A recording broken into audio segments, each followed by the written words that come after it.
வணக்கம். சின்ன குரூப் சேனலுக்கு உங்கள் அனைவரையும் அன்புடன் வரவேற்கின்றேன். இன்றைய பதிவில் நம்ம பார்க்க போகிறது, முதல்ல விருந்தினரை உபசரிக்கிற முறை. அடுத்தது வாழை எப்படி பயன்படுத்தலாம். எல்லாருக்கும் தெரியும் பயன்படுத்துறது. ஆனால் சாப்பிடும்போது வாழலையோட நுனிப்பகுதி எந்த பக்கம் வரணுன்ட்டு நிறைய பேருக்கு தெரியாது. அந்த விஷயத்தையும் நான் இப்போ உங்களோட பகிர விரும்புகிறேன்.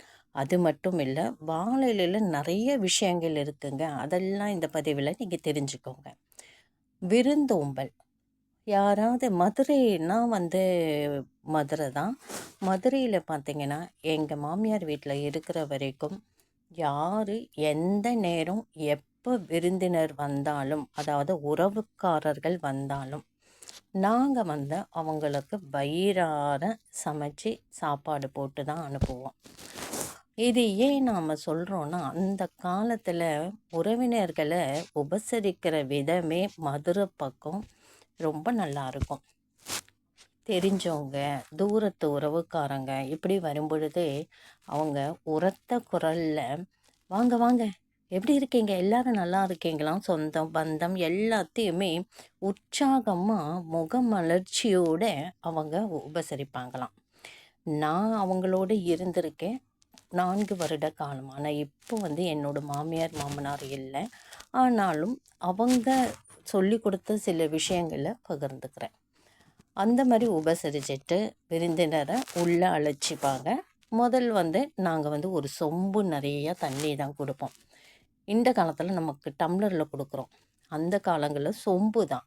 அந்த சொம்பு நிறைய தண்ணி குடிக்கும்போது வெயிலிருந்து தாகம் தனிய அவங்க மடக்கு மடக்குன்னு குடிக்கும் பொழுது, அப்பா என்ன வெயில், இப்போ தான் உயிரே வந்ததுன்ற ஒரு வார்த்தையை அவங்க சொல்லுவாங்க.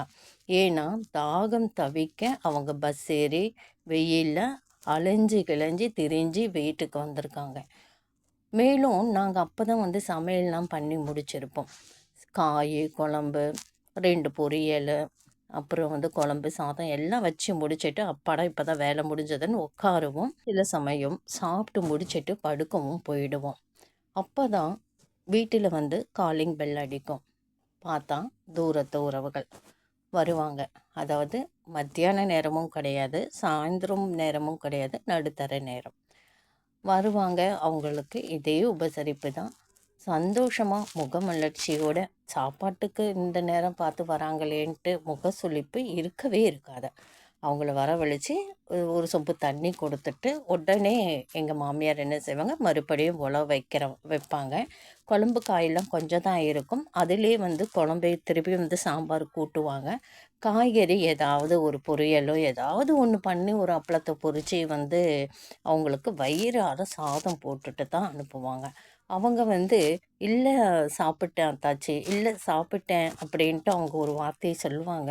நீங்கள் கண்டிப்பாக சாப்பிட்டு தான் போகணும். அதுவும் எவ்வளோ தூரத்துலேருந்து நீங்கள் வந்திருக்கீங்க, வாங்க உட்காருங்கன்னு சொல்லிட்டு வாழை இலையை போட்டு அவங்களுக்கு சாப்பாடு வைப்போம். முகத்தை ஒரு நாள் கூட சொல்லிக்க மாட்டாங்க. ஏன்னா அந்த காலம் அப்படி. விருந்தினர் யார் வந்தாலும் அந்த பரிமாறுற விதமே ஒரு தனி அழகு தாங்க.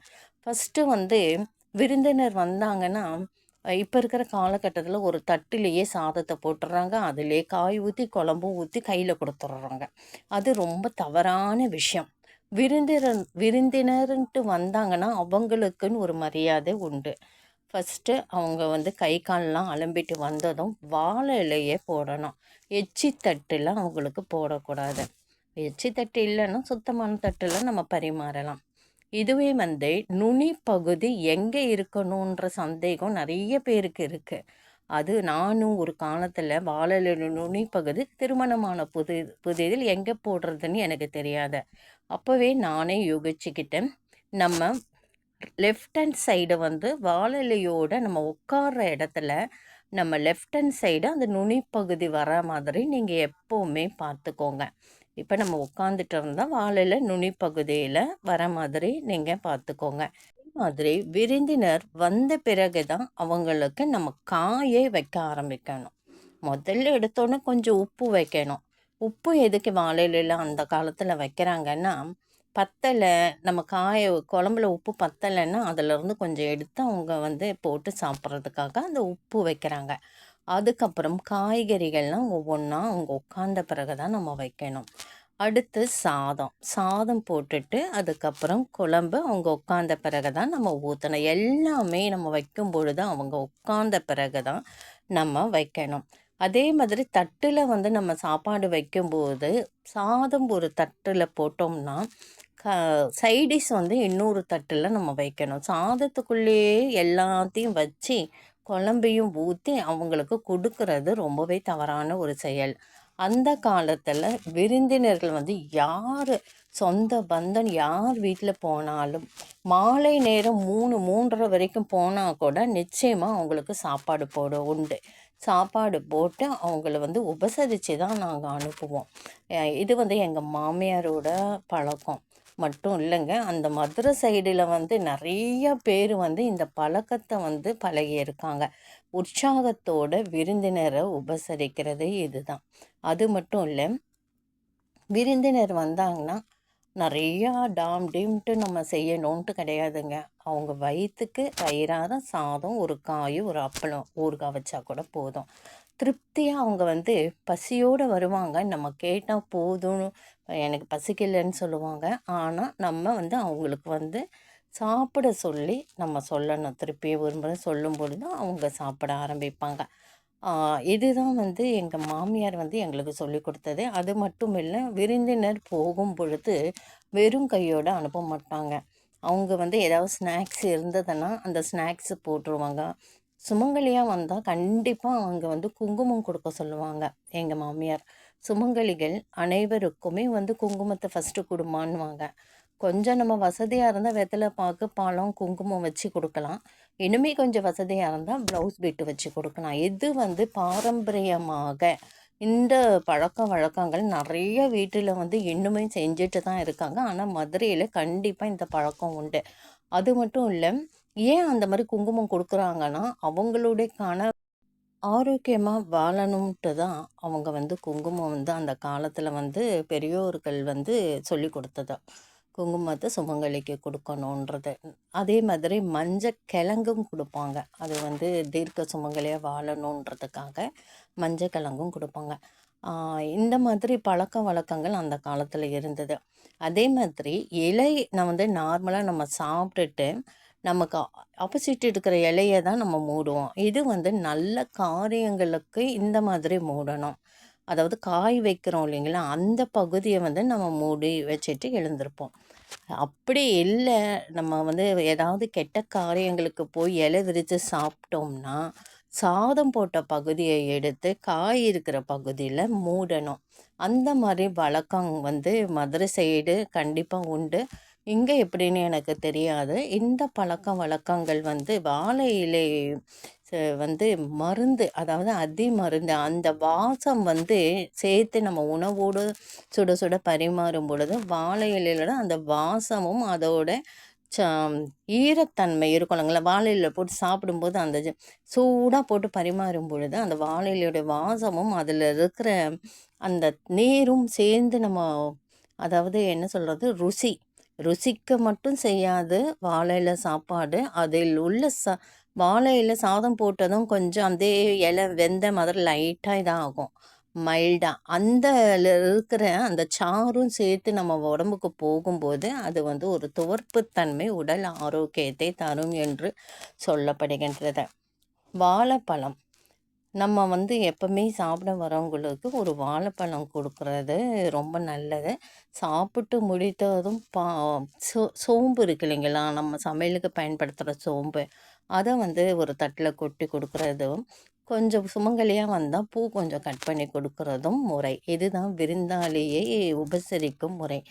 எவ்வளோ விருந்தாளி எப்போ வந்தாலும் எங்கள் மாமியார் வீட்டில் சாதமும் காய் குழம்பு எல்லாமே தாராளமாக எப்போவுமே இருக்கும். பற்றும் பற்றாக்குறையுமா நாங்கள் வைக்க மாட்டோம். தினைக்கும் நாங்கள் சமைக்கும்போது கொஞ்சம் ஒரு 2 பேர் கூட சாப்பிட்ற மாதிரி தான் சாதம் இருக்கும். காய்கறியும் அப்படி தான் நாங்கள் வைப்போம். அது மட்டும் இல்லை, திடீர்னு விருந்தாளி வந்துட்டு காய் குழம்பு இல்லாத பட்சத்தில் கூட நம்ம மறுபடியும் 2வது முறையாக சமைத்து நாங்கள் அவங்களுக்கு வந்து பரிமாறுவோம்.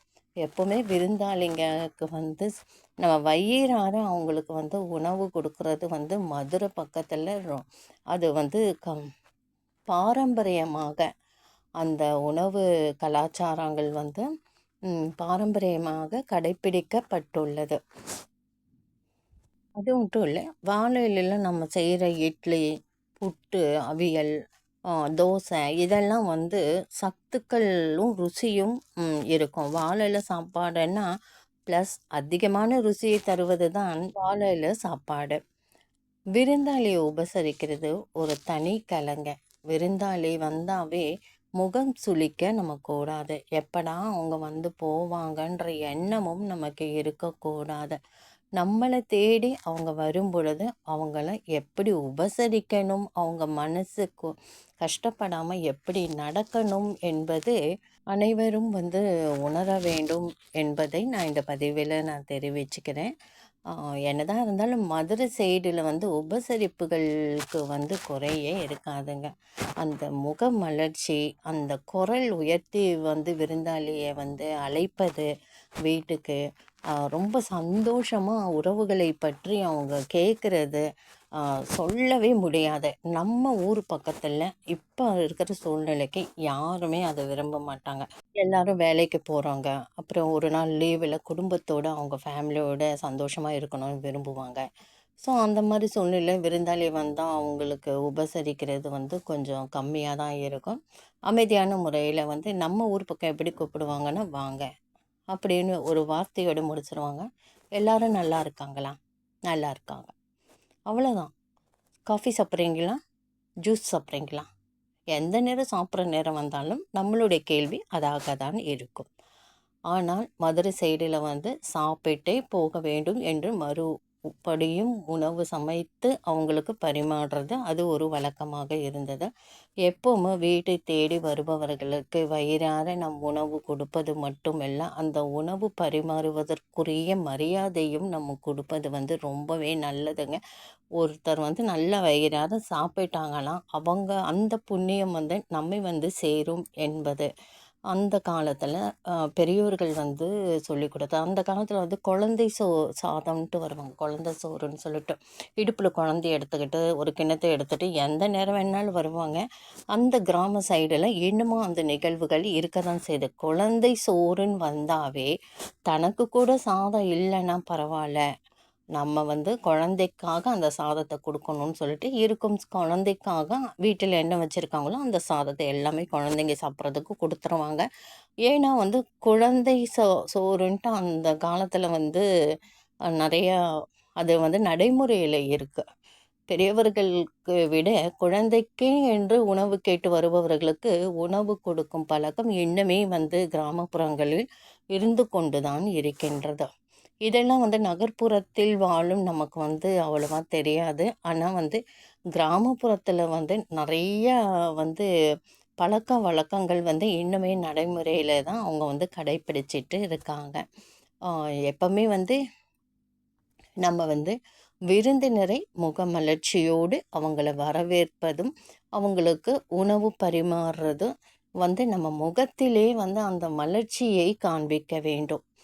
அப்புறம் வந்து அவங்கள அழைப்பது, வாங்க வாங்க வீட்டுக்கு வாங்கன்னு நம்ம சொல்லும்போது அந்த காலத்தில் என்ன சொல்லுவாங்க, ஒவ்வொரு உறவினரோட பெயரையும் சொல்லி இவங்க நல்லா இருக்காங்களா, அவங்க நல்லா இருக்காங்களா அப்படி என்று ஒவ்வொருத்தரையும் விசாரிப்பாங்க. இந்த காலத்தில் எல்லாரும் நல்லா இருக்காங்களா என்று ஒரே வார்த்தையில் முடிக்கப்படுகின்றது.